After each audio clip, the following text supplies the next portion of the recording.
Alors on en arrive à la méga grosse ligne du gambit dame qui commence par fou B7.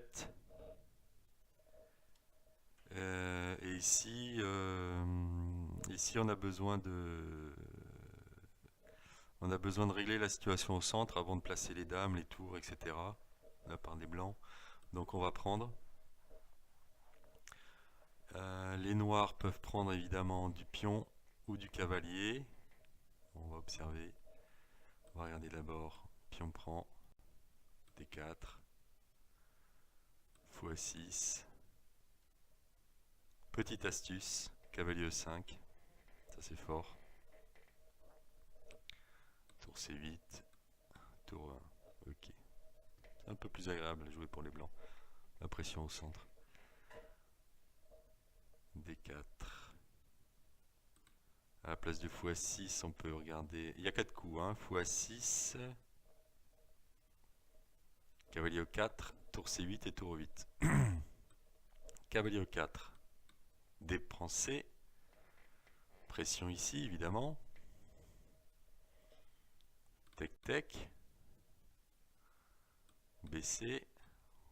On met la dame sur sa belle case E2.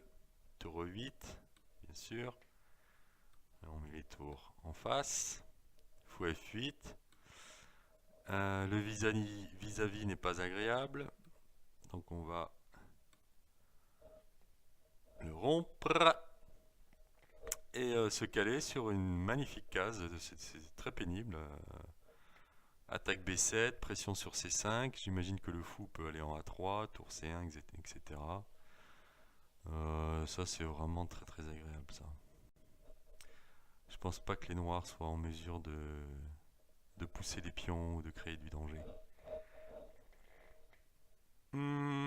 Ça c'était cavalier E4. Regardons tour C8. Tour C1, pourquoi pas. Fou A6, tour E1. Tec. Il y a d'autres coups, hein, bien sûr, que prendre. Il n'y a pas grand chose de forcé ici, c'est juste des choix stratégiques. Alors l'idée de prendre, c'était évidemment de se retrouver avec une jolie case D3. Sauf que mauvaise surprise. C'est 7. Et là, un coup qui est difficile à voir, surtout avant de jouer fou H3, c'est fou F5. Contrôle D3. Le cavalier va être chassé. Et puis ma foi, un pion isolé qui m'a pas l'air de proposer beaucoup d'attaques pour les noirs. En général, quand on a le pion isolé, on récupère des cases et puis des possibilités d'attaque. Là, ça n'a pas l'air d'être vraiment le cas. Ok, donc ça c'était tour C8. Regardons tour E8. Tour E8. Ici, tour E8. Tour C1 par exemple. Sur tour C8, on peut tenter un petit fou H3. La tour n'est pas très à l'aise. Hein. Tour C7 est mauvais à cause de cavalier B5. Voilà, ça c'est une position de manœuvre. À la place de tour C8, fou F8.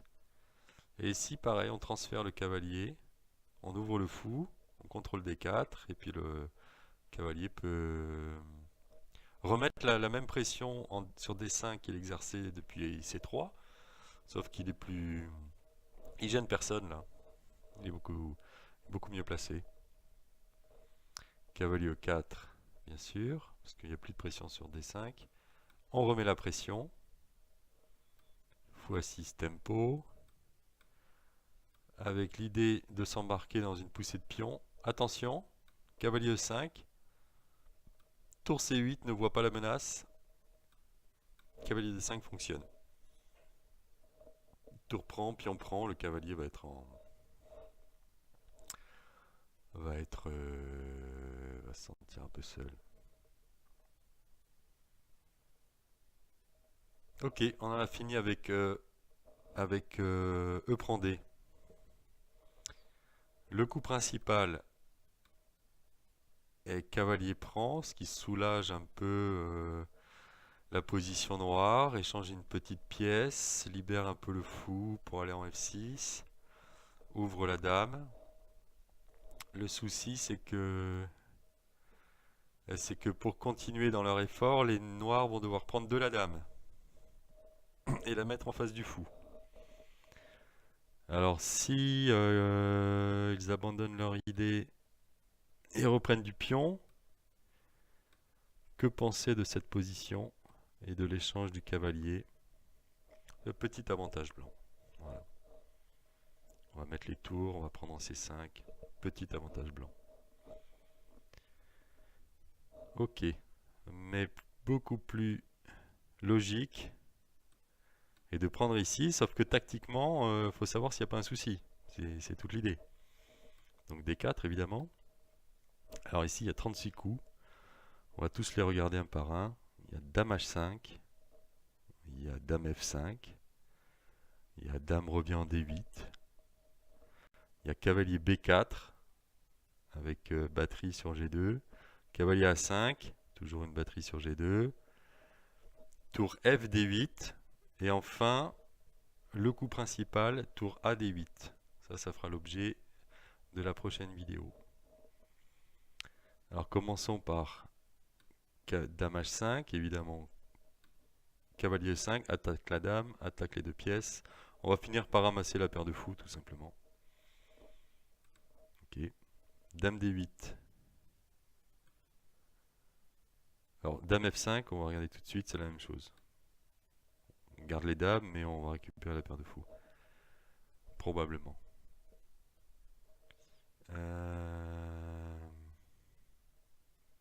Les noirs peuvent toujours protéger leur cheval. Hein. Les blancs, c'est un petit avantage. On va regarder si on va pas jouer E4, si on va pas jouer E4 prise et D5, si on va pas prendre en C5, etc. On verra. On verra quand ça apparaîtra sur l'échiquier.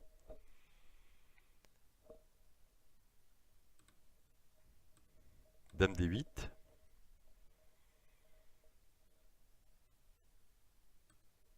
Et là, on va tenter de prendre un petit avantage dans cette structure symétrique à base de cavalier E5. Dame C7 refuse de donner la paire de fous. Cavalier D7, attention. Alors l'idée est justifiée tactiquement parce que on retire la dame de la colonne en menaçant mat. Et sur E5, on parvient à défendre son cheval.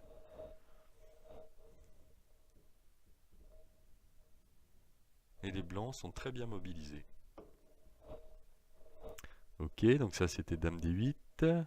Regardons les deux coups de cavalier en B4 et en A5. Qui sont là. Non, qui sont pas là. Qui sont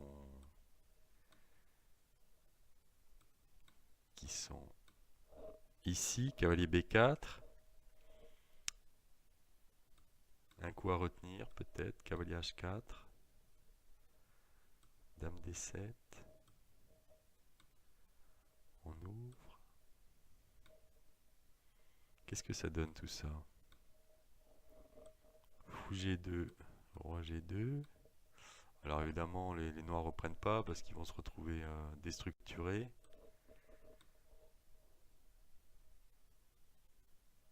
Et A3. Le cavalier va sûrement repartir en A6. Et A6 ou quelque part d'autre. On va jouer B4 et prendre la colonne avec un petit avantage de développement. On va essayer de gratter quelque chose là-dedans. Ok, donc ça c'était cavalier B4, regardons cavalier A5. Cavalier A5, tour C1.